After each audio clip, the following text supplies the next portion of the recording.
제 37장. 이로 말미암아 내 마음이 떨며 그 자리에서 흔들렸도다. 하나님의 음성 곧 그의 입에서 나오는 소리를 똑똑히 들으라. 그 소리를 천하에 펼치시며 번갯불을 땅 끝까지 이르게 하시고 그 후에 음성을 발하시며 그의 위엄찬 소리로 천둥을 치시며 그 음성이 들릴 때에 번개를 멈추게 아니하시느니라. 하나님은 놀라운 음성을 내시며 우리가 헤아릴 수 없는 큰 일을 행하시느니라. 눈을 명하여 땅에 내리라 하시며 적은 비와 큰 비도 내리게 명하시느니라. 그가 모든 사람의 손에 표를 주시어 모든 사람이 그가 지으신 것을 알게 하려 하심이라. 그러나 짐승들은 땅속에 들어가 그 처소에 머무느니라. 폭풍우는 그 밀실에서 나오고 주인은 북풍을 타고 오느니라. 하나님의 입김이 얼음을 얼게 하고 물의 너비를 줄어들게 하느니라. 또한 그는 구름의 습기를 실으시고 그의 번개로 구름을 흩어지게 하시느니라. 그는 감싸고 도시며 그들의 할 일을 조종하시느니라. 그는 땅과 육지 표면에 있는 모든 자들에게 명령하시느니라. 혹은 징계를 위하여, 혹은 땅을 위하여, 혹은 긍휼을 위하여 그가 이런 일을 생기게 하시느니라. 욥이여, 이것을 듣고 가만히 서서 하나님의 오묘한 일을 깨달으라. 하나님이 이런 것들에게 명령하셔서 그 구름의 번개로 번쩍거리게 하시는 것을 그대가 아느냐? 그대는 겹겹이 쌓인 구름과 완전한 지식의 경이로움을 아느냐? 땅이 고요할 때 남풍으로 말미암아 그대의 의복이 따뜻한 까닭을 그대가 아느냐? 그대는 그를 도와 구름장들을 두들겨 넓게 만들어 녹여 부어 만든 거울같이 단단하게 할 수 있겠느냐? 우리가 그에게 할 말을 그대는 우리에게 가르치라. 우리는 아둔하여 아뢰지 못하겠노라. 내가 말하고 싶은 것을 어찌 그에게 고할 수 있으랴? 삼켜지기를 바랄 자가 어디 있으랴? 그런즉 바람이 불어 하늘이 말끔하게 되었을 때 그 밝은 빛을 아무도 볼 수 없느니라. 북쪽에서는 황금 같은 빛이 나오고 하나님께는 두려운 위엄이 있느니라. 전능자를 우리가 찾을 수 없나니 그는 권능이 지극히 크사 정의나 무한한 공의를 굽히지 아니하심이니라. 그러므로 사람들은 그를 경외하고 그는 스스로 지혜롭다 하는 모든 자를 무시하시느니라. 빛이 있으라. 오늘도 말씀의 은혜와 지혜로 복되고 충만한 날, 정말로 감사한 날이 되기를 주님의 이름으로 기도합니다. 오늘 우리가 함께 나눌 말씀은 욥기 37장이고 계속 이어지던 이 엘리후의 마지막 변론장입니다. 그런데 이제 오늘 이 37장은 앞서 보았던 36장과 연이어져서 지금 하나님에 대해서 진술하고 있는 내용이죠. 넓게 보면 36장 26절에 이렇게 기록하고 있죠. 하나님은 높으시니 우리가 그를 알 수 없고 그의 횟수를 헤아릴 수 없느니라. 그러니까 하나님은 도저히 우리의 지혜로 알 수 없는 분이시다. 생각도 할 수 없는 분이시다. 바람과 물방울과 또 번갯불과 우레로 이런 것들까지가 다 하나님이 말씀하시는 방식이고 하나님이 일하심의 목적이 있다는 겁니다. 그래서 그러한 것들을 통해서 하나님은 우리에게 그 뜻들을 드러내시고 밝히 보여주신다. 이렇게 37장 앞단락까지 이르러서 계속 진술하고 있습니다. 그래서 1절에 보니까 이렇게 말하죠. 이로 말미암아 내 마음이 떨며 그 자리에서 흔들렸도다. 자, 우리가 2절도 한번 같이 읽어보겠습니다. 하나님의 음성 곧 그의 입에서 나오는 소리를 똑똑히 들으라. 그 5절까지 보면 계속 하나님의 음성, 또 하나님의 소리, 하나님의 음성 이런 것 단어가 계속 지금 반복되고 있습니다. 5절도 같이 읽어보겠습니다. 하나님은 놀라운 음성을 내시며 우리가 헤아릴 수 없는 큰 일을 행하시느니라. 그러니까 엘리후가 말하고자 하는 것이 무엇이냐? 하나님의 존재의 크심, 그분의 존재의 위엄, 압도적인 위엄, 어미하심, 그리고 하나님이 어떠한 분이신가를 지금 말하고 있는 거죠. 그러니까 하나님은 자연을 다스리는 분이시고 자연을 통해서도 하나님의 뜻을 드러내시고 또 그런 것을 통해서 이런 현상을 통해서 하나님의 존재를 드러내시는 분이시라고 우리에게 말씀해 주고 있습니다. 그래서 여러분, 자연은요, 과학으로 해결되는 게 아니라는 거예요. 자연은 우연의 산물이 아니다. 자연은 여전히 하나님이 창조주이시고 하나님의 명령 아래 하나님의 다스림 안에 통치되고 있다. 그것을 이제 욥이 아니 누구죠? 엘리후가 우리에게 말씀해 주고 있습니다. 그런데 하나님께서 이런 자연 현상을 통하여서 우리에게 밝히 말씀하고자 하시는 것이 무엇이냐? 우리가 7절 같이 읽어볼게요. 그가 모든 사람의 손에 표를 주시어 모든 사람이 그가 지으신 것을 알게 하려 하심이라. 여기 7절에 보니까 손에 표를 주신다 이렇게 말씀하고 있는데 이거는 뭐 손에 어떤 표식을 한다거나 이런 뜻이 아닙니다. 이거의 원래 뜻은요, 옛날 개역 한글에는 봉인하다, 봉하다 이렇게 이제 번역을 했어요. 그러니까 이 표를 주셨다는 말씀은 손을 봉한다, 그리고 손을 묶어 놓는다 이러한 뜻입니다. 여러분, 손을 묶어 놓으면 어떻게 될까요? 무언가 부자연스럽죠. 할 수 있는 것을 하지 못하죠. 그러니까 손이 묶이고 발이 묶인다는 것은 옴싹달싹 할 수 없는 그런 상황들을 상징적으로 이야기해 주고 있어요. 그러니까 하나 사람들이 그냥 늘 일상적으로 하던 일들을 하지 못하게 되는 상황을 이렇게 말씀해 주고 있습니다. 그런데 6절에 이렇게 기록하죠. 눈을 내리게 하시고 큰 비 작은 비 내리게 하신다. 그러면 여러분, 눈이 막 쏟아지고 큰 비가 오고 작은 비가 오고 그러면 어떤 일들이 발생하겠습니까? 여러분, 자연재해, 폭우 또는 가뭄 또는 폭설 이런 것들은 다 우리 삶의 제한을 만들어내는 일들이에요. 그리고 그런 일들은 우리가 어떻게 제한하고 통제할 수 없는 일들입니다. 길도 막히고 농사도 어려움을 겪을 뿐 아니라 날씨의 제한을 받을 수가 없고, 그래서 모두 인간이 일상적으로 살아오던 그런 평범한 일상들이 자유롭지 못하게 되는 거죠.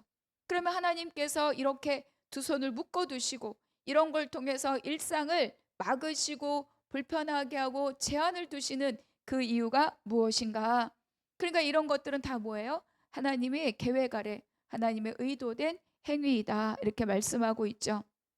목적은 뭡니까? 모든 만물이 다 하나님의 다스림 아래 있고 하나님 통치 아래 있다. 이 모든 만물이 다 하나님께서 지으신 세계이다. 이것을 알게 하고자 함이라 이렇게 말씀해 주고 있습니다. 그러니까 사람들은 또 인간은 마치 인간이 또 내가 모든 것을 통제하고 다스리고 내가 다 막을 수 있다고 생각해요. 내가 비도 만들 수 있다, 눈도 막을 수 있다, 길도 열 수 있다, 뭐 터널을 뚫어서 산도 내가 넘어갈 수 있다라고 하지만 그러나 결정적인 순간에 우리는 할 수 있는 게 없습니다. 쓰나미가 몰려올 때 우리가 무엇을 할 수 있겠습니까? 가뭄이 이어질 때 우리가 무엇을 할 수 있겠습니까? 방지하는 일, 그런 일을 대비하는 일은 할 수 있지만 우리가 직접 홍수와 가뭄을 제어할 수는 없다는 거잖아요. 그것을 여기서 말씀해 주고 있는 거죠. 그래서 인간이 마치 세계를 다 움직이고 인간이 마치 모든 것을 다 통제할 수 있고 인간의 지혜로 모든 것을 다 할 수 있다고 생각하는 그 오만한 착각에서 벗어나라는 거예요. 그래서 하나님의 주권을 인식하고 하나님의 주권을 알아차리고 그 하나님의 주권 앞에 나오라. 이것을 알게 하시기 위하여다. 이렇게 7절이 우리에게 말씀하고 있죠. 여러분, 욥도 지금 그렇지 않습니까? 아무것도 할 수 없이 다 옴싹달싹 할 수 없게 그 손이 묶인 상태지 않습니까? 족쇄에 매이고 환란의 줄에 얽혀 있다. 이렇게 앞장에서 이 욥이 또 탄식했죠. 가정도 명예도 자존심도 체면도 다 묶였습니다. 다 사라졌습니다. 그래서 욥이 더 간절하게 하나님만 바라보고 하나님 앞에 부르짖고 하나님 나와 변론합시다. 이렇게 지금 안타깝게 부르고 있습니다. 그러니까 뭐예요? 하나님을 알게 하기 위함이다. 그리고 그가 지으신 것을 알게 하시기 위함이다. 이렇게 우리에게 말씀해 주고 있습니다. 12절과 13절 같이 읽어보겠습니다. 그는 감싸고 도시며 그들의 할 일을 조종하시느니라. 그는 땅과 육지 표면에 있는 모든 자들에게 명령하시느니라. 혹은 징계를 위하여, 혹은 땅을 위하여, 혹은 긍휼을 위하여 그가 이런 일을 생기게 하시느니라. 그러니까 하나님께서 다 감싸고 하나님이 다 조종하시고 또 그 모든 만물에 명령하고 계시다는 거예요. 그런데 그런 것들이 때로는 징계하기 위하며, 때로는 땅을 위하며, 때로는 뭐예요? 긍휼을 위함이다. 이렇게 말씀하고 있는 거죠. 그래서 엘리후가 말하고자 함은 이러한 모든 자연 질서, 자연 현상을 통해서 하나님을 주권을 인지하고 인정하고 그리고 하나님의 다스림을 신뢰하라. 이렇게 말씀하고 있습니다. 그래서 여러분, 우리는 다 상황들을 이해할 수 없지만 모든 이 흐름들이 하나님의 섭리 가운데, 모든 만물들이 하나님의 섭리 가운데 정밀하게 하나님 손 아래서 움직이고 있습니다. 그래서 우리는 막 고난이 길어지고 또 막 기도 응답이 없는 것 같고 그렇게 막막할 때 하나님은 아무것도 안 하시고 듣지도 않으시고, 근데 그렇지 않다는 거죠. 하나님은 여전히 일하고 계시며 또 그분의 계획에 한치의 오차도 없이 온 우주 만물을 다스리고 계시다. 그거를 이 엘리후의 입을 통해서 우리에게 말씀해 주고 있습니다. 그래서 그 하나님의 다스림, 그 하나님의 통치는 오차도 없고 완벽하게 돌아가고 있는데 그것과 마치 떨어져서 아무것도 할 수 없는 우리의 존재들이 할 수 있는 것은 그렇다면 무엇이냐? 바로 알 수 없고 이해할 수 없고 할 수 있는 것이 없을 때 우리가 유일하게 할 수 있는 일이 있죠. 그것이 무엇입니까? 바로 몸과 마음의 무릎을 꿇고 하나님 앞에 기도하는 일입니다. 우리가 지난 금요 예배 때 사도행전 27장에 무릎 꿇고 기도하다 그 제목으로 함께 말씀을 나누지 않았습니까? 바울이 예루살렘을 향해 가는데 그 끝에 무슨 일이 있을지를 다 알아요. 그래서 말리기도 합니다. 그러나 바울은 끝끝내 그 길을 가죠. 그럴 때 누가 하나가 선택을 포기하는 것이 아니라 바울도, 그리고 에베소 장로들도, 그리고 두라와 가이사랴의 제자들도 다 어때요? 하나님 앞에 무릎 꿇어 기도하더라. 해변가에서 다 무릎 꿇어 기도하더라. 하나님, 바울이 가는 길, 우리가 기다리는 길, 우리가 돌이켜 가는 길 다 뭐예요? 하나님 손에 있습니다. 하나님의 선한 손에 맡깁니다. 아버지께서 열어주시고 이끌어 주시옵소서. 그것이 다 그들이 해변가에 무릎 꿇고 기도한 내용들입니다. 누가 옳고 누가 틀리고 이거를 선택하면 저것을 버리고 이게 아니라 다 어때요? 하나님께 맡기는 기도인 거죠. 그러니까 우리가 알 수 없다고 해서 알려고 하는 것도 있을 수 있지만 더 중요한 것은 내가 알지 못한다고 하나님이 일하고 계신 것이 아니기 때문에 우리는 이 일들에 대해서 모두가 다 하나님 앞에 무릎 꿇고 마음의 무릎, 몸의 무릎, 생각의 무릎 다 꿇고 하나님 앞에 기도하는 거죠. 그래야 기다릴 수 있습니다. 14절 같이 읽어보겠습니다. 욥이여 이것을 듣고 가만히 서서 하나님의 오묘한 일을 깨달으라. 엘리야는 욥에게 계속 물어보죠. 내가 이것을 아느냐? 내가 이것을 아느냐? 반복해서 질문합니다. 구름이 어떻게 움직이는지 아느냐? 빛이 어떻게 번쩍거리는지 아느냐? 하늘을 펴신 분을 내가 아느냐? 압니까? 모르잖아요. 그렇죠? 그러니까 욥과 우리 모두를 다 포함해서 하나님의 존재를 인식하는 것에 얼마나 제한적이고 연약한 지식만을 갖고 있는지를 깨닫게 하는 거죠. 그래서 욥과 우리에게 요청합니다. 하나님은 일하고 계시다. 그렇죠? 하나님은 하나님의 지혜와 하나님의 권능과 하나님의 섭리와 하나님의 계획을 다 하나님이 갖고 하나님이 치밀하게 일하고 계시다. 그러니까 어때요? 내 지혜로 판단하고 내가 이해되지 않는다고, 내 눈에 보이지 않는다고 뭐 하시는 겁니까? 이렇게 판단하거나 그렇다면 나는 이렇게 해야 되는가 저렇게 해야 되는가 이 길을 내가 막 찾으려고 하기 이전에, 그렇죠? 하나님 앞에 멈추어라. 가만히 서서 욥이여 이것을 듣고 가만히 서서 너의 입, 너의 생각, 너의 판단, 너의 섣부른 어떤 정의 멈춰라. 이렇게 말씀하고 있습니다. 그러니까 우리도 막 고난의 한가운데 있을 때는 어때요? 막 문제만 어마어마하게 커 보이고 도저히 될 수 있는 일도 없을 것 같고 안 될 것 같고 택도 없는 일인 것 같고 막 그런 생각이 들 수 있죠. 그럴 때 우리 뭐야? 왜 나한테 이런 일이? 무엇 때문에? 막 이런 일들을 질문하게 됩니다. 그때 어때요? 멈추어 서는 거죠. 그래서 가만히 하나님을 바라보는 겁니다. 너희는 오늘 가만히 서서 너를 위한 여호와의 구원을 보라. 가만히 서서 집중하여서, 가만히 서 있던 게 멍 때리고 이렇게 시간을 보내는 게 아니라 집중해서 눈에 보이지 않으나 일하고 계신 그 하나님께 집중하고 영을 반짝반짝 세워서 하나님을 바라보고 그렇게 하라는 거죠. 그러니까 여기서 가만히 서서라는 것은 아까 잠깐 말씀드린 것처럼 그냥 소극적으로 이렇게 멍 때리고 있는 것이 아니라, 몸을 멈추는 게 아니라 집중하는 거죠. 다른 것을 향하는 생각들, 마음들을 끊고 하나님 앞에 집중하는, 아주 적극적으로 그리고 능동적으로 행하는 집중, 그것이 바로 가만히 서서입니다. 23절과 24절 같이 읽어볼게요. 전능자를 우리가 찾을 수 없나니 그는 권능이 지극히 크사 정의나 무한한 공의를 굽히지 아니하심이니라. 그러므로 사람들은 그를 경외하고 그는 스스로 지혜롭게 하는 모든 자를 무시하느니라. 그래서 엘리후는요, 하나님에 대하여 막 자기 지식으로 막 끝까지 설명하려고 하지 않고 어때요? 오히려 하나님은 측량할 수 없는 분이다라고 하나님께 이렇게 한 발 물러서서 하나님께 맡기고 있습니다. 여기서 측량하다는 말의 뜻은 뭐예요? 계산하고 평가하고 자기의 이해의 범주 아래 하나님을 끼워 맞추는 그런 행동들을 여기서 측량하다 이렇게 설명하고 있습니다. 그런데 뭐예요? 하나님은 그렇게 우리의 지식 안에 지혜 안에 끼워 맞출 수 있는 존재가 아니다. 우리는 측량 불가능하다.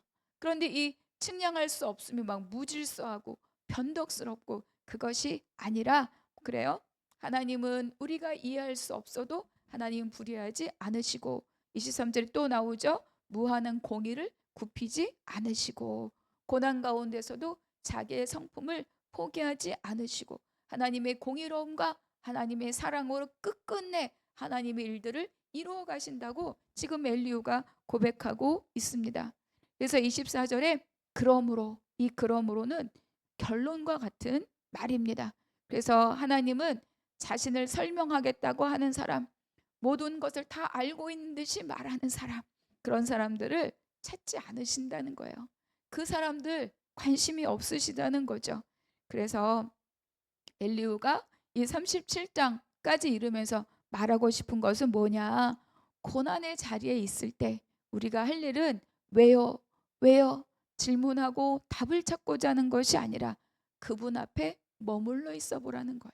머물러 있어 보라. 너의 그 얄팍한 지식으로 다 안다고 말하지 말고, 하나님이 말씀하시고 말씀하시는데도 알아듣지 못하는 그 너의 생각을 포기하고 하나님 앞에 집중하고 그분 앞에 멈추어 서라, 머물러 있으라, 이렇게 말씀하고 있는 거죠. 그래서 이 37장의 결론은 왜 이런 일이 일어나는가를 엘리후의 입을 통해서 말하고자 함이 아니라, 하나님은 누구시고 지금 나는 누구 앞에 이 상황 앞에 누구 앞에 놓여 있는가, 누구 앞에 서 있는가, 이렇게 오히려 우리를 향하여 되돌려서 깨닫게 하고 묻게 하고 있습니다. 그래서 하나님은 인간의 지혜로 알 수 있는 분이 아니시죠.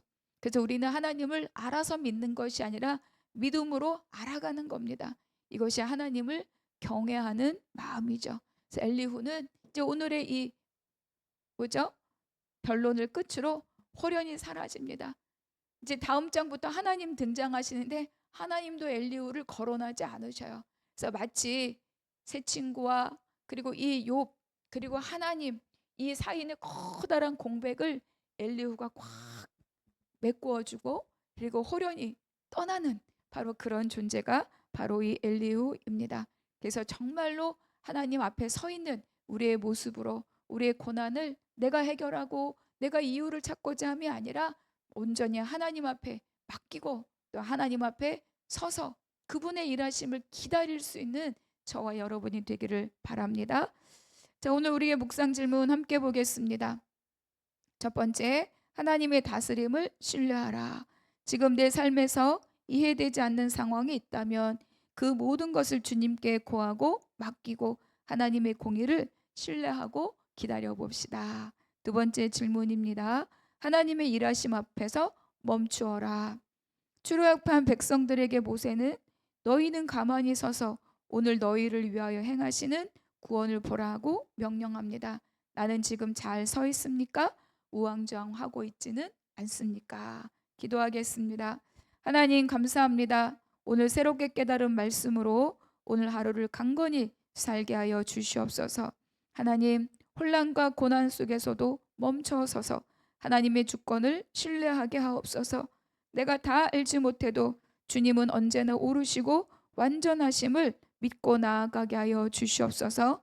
오늘도 주님의 다스림 안에 담대히 서게 하여 주시옵소서. 모든 것을 주께 의탁하고 감사하며 우리 주 예수 그리스도의 이름으로 기도하옵나이다.